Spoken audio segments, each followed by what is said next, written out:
ఇది ముద్దపప్పు అనమాట. చూడండి ఫ్రెండ్స్, ఈ గిన్నెతో 4 కోసాం అనమాట. పావు కేజీ వస్తుంది అనమాట. ఇది ఎసరికి అనమాట. ఈ పొయ్యి మీద పెట్టేస్తాం అనమాట. ఫ్రెండ్స్, ఇది ఇందుట్లో కొంచెం ఏంటంటే ఆయిల్ కూడా వేస్తాం అనమాట. అయిపోవచ్చింది చూడండి. దీంట్లో పసుపు, కారం, సాల్ట్ వేస్తా.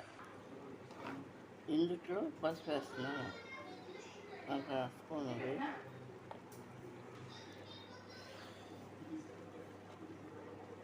సరిపడే సాల్ట్. వెల్లుల్లిపాయ కూడా చితకొట్టేసి వేస్తాం అనమాట ఫ్రెండ్స్. ఇప్పుడు కారం వేయాలి. ఇలా కలుపుకోవాలన్నమాట. గట్టిపప్పుకి అనమాట. కారం కూడా స్పూను.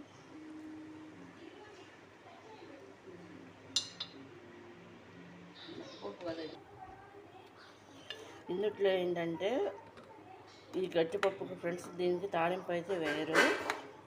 సాల్ట్, పసుపు, కారం వేసేసి ఇది బాగా ఎగరబెట్టేసి ఎల్లుల్లిపాయ వేసేస్తారన్నమాట ఫ్రెండ్స్. అది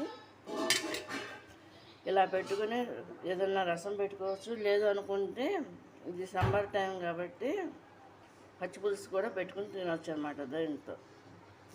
ఇలా వచ్చేసి మొత్తం అంతా కూడా గడ్డగట్టేస్తుంది అనమాట. ఇంకిపోద్ది అనమాట ఫ్రెండ్స్. అయిపోయి గడ్డలా వచ్చేస్తుంది అనమాట. ఈ పప్పు అయిపోవచ్చిందనమాట. లాస్ట్లో చేస్తున్నామంట.